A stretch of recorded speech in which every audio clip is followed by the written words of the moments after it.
Hello everyone, my name is Ryan Cam, and welcome to my review for The Shawshank Redemption.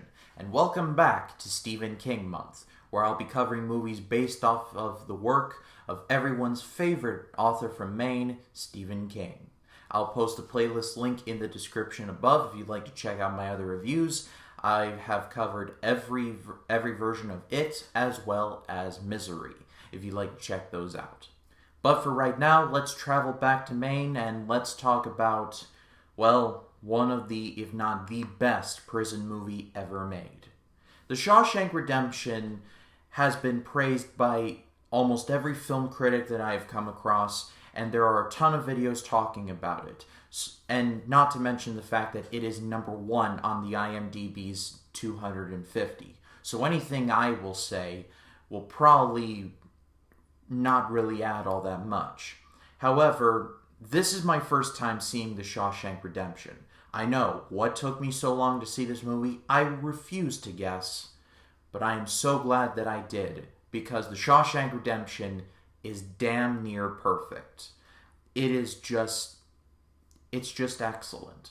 The movie tells the tale of Andy Dufresne, played by Tim Robbins, a man who was sentenced to 2 life sentences in the Shawshank Penitentiary after allegedly, and the key word here is allegedly, killing his wife and her lover. And the rest of the movie basically covers his time in prison, his relationship with Red, played by Morgan Freeman, his conversion of the prison library from basically a shack with like a few dusty books in there to one of the best prison libraries ever, his interactions with the other inmates, sexual assault as a result of the sisters. Pretty much everything over his 20-year stint in jail is covered in this movie. Let's talk about my one teeny tiny flaw with this movie. I normally talk about the good before the bad, but I'm just going to spend this review gushing about The Shawshank Redemption, so let's just rip the bad band-aid off first. And when I say that this is a flaw, this is really like a tiny nitpick. It is like a microcosm in the grand scale that is The Shawshank Redemption. There is a plot involving extortion on the part of the warden, and we'll get to him when we get to him. But it was a little confusing to follow for me. The movie tries to explain how Andy was able to pull off the scheme that he pulled off, but I just thought it was a little confusing because it was like, first he did this, and somehow he was managed to smuggle this out of here, and somehow he ended up with a lot of money. That's at least how I saw it. It's a small thing, but it is a thing nonetheless. With that in mind, let's talk about the rest of it, which is pretty much perfect. Firstly, Tim Robbins. This is the best that I've ever seen from him. He was one of the pilots in Top Gun, I can't remember his name, but how he never got more work after this movie is bizarre. Or how he didn't get nominated for an Oscar for this is bizarre. But he should have been. He should have been given all the awards for this performance, because it is excellent. Even when he knows that he's pretty much going to be sent to jail, he's so stoic. Like, you don't see a real, genuine, big facial expression out of him for this entire movie. He's so stoic, and as a stoic myself, I can kind of respect that. But at the end, when you hear about how Andy broke out of prison, you can kind of see that even though he pretty much has a blank face, his mind is going at 200 miles an hour. He is the smartest guy in the prison. He just doesn't want to let anyone on. And that is genius. The best I could compare him to is probably Tom Hardy from pretty much any of Tom Hardy's movies. He's not big in facial expressions, but if you look him in the eyes, that's really all you need to know. And really what makes the movie work for me is seeing him just navigate through the prison. When he first arrives, he's very shy, he keeps to himself. Everyone just assumes that he's above everyone else, when that's not it at all, that's just how he is. And then his run-ins with the sisters and the sexual assault, which I am not equipped to talk about that, just saying that it's quite disturbing, and, there that is. Seeing him start out and seeing him finish is just so gratifying that it's one of the best character arcs in movie history. Then let's talk about Morgan Freeman. Morgan Freeman is a bit of a running joke in terms of if I want someone to narrate my life, I want it to be Morgan Freeman. This movie is the reason why. Because he provides such beautiful narration. You hear from the point of view of the prison from Red's perspective. And you could literally hear Morgan Freeman narrate the phone book and it would be outstanding. When you hear him say, "My friend, Andy Dufresne," like, you don't need to go any further than that. You just know from the tone of his voice that Andy Dufresne and him were very good friends. You don't have to see them like arm in arm with each other like, "Hey, you're all right." Like, no, you can just tell from his voice that they were basically like this. And it wasn't one of those relationships where they saw each other like, "Hey, we're friends now." Originally, Red was kind of cold to him.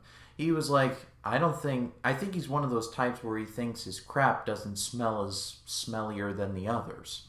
But at the incident where Andy was nearly thrown off the building but agreed to do the warden's tax returns in exchange for the prisoners getting beer at the end of the roof tar job, it was like the respect has been earned. But even without Andy, Freeman gives an outstanding performance. Every time when he goes to those parole hearings, it's heartbreaking. Especially the scene where he talks about the institutionalism and when Brooks is leaving, and we'll talk about Brooks in a second, but when he talks about institutionalization, it's stirring. It got me right here.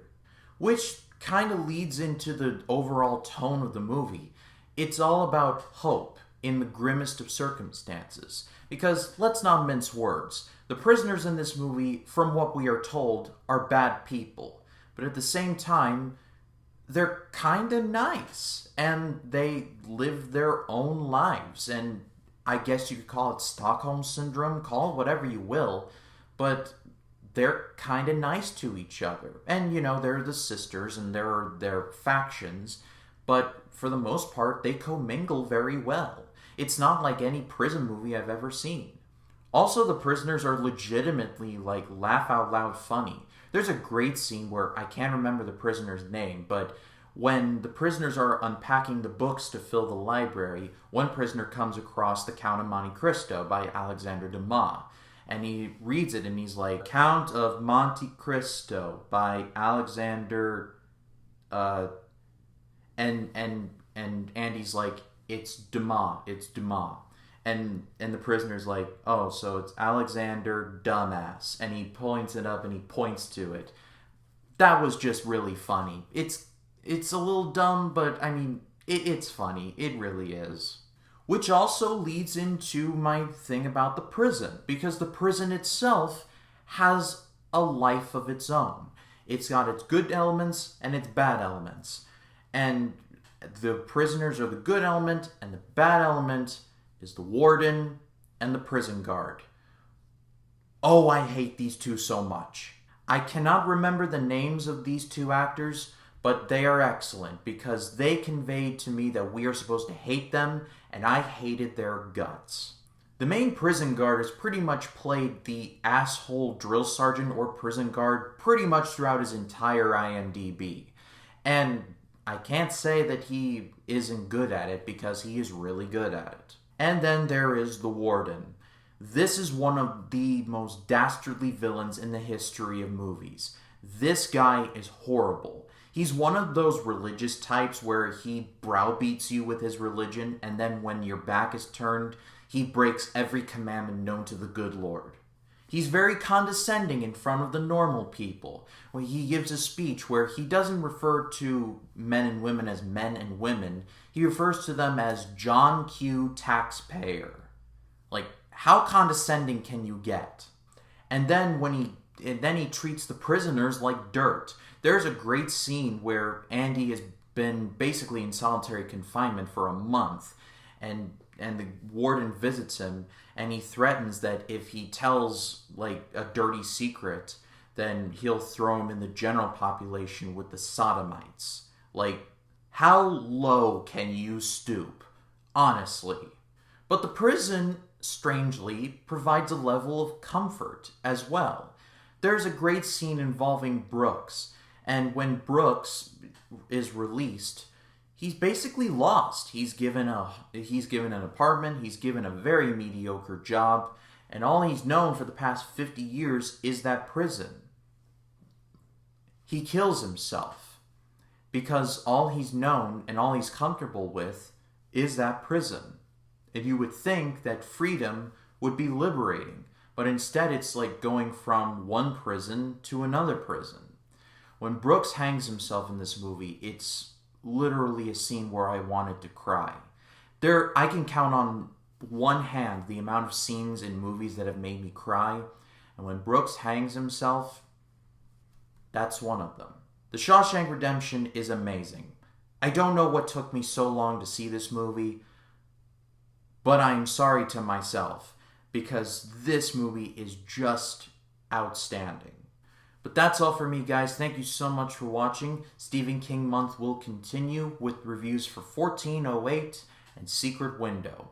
My name is Ryan Cam, and I'll see you in the next one.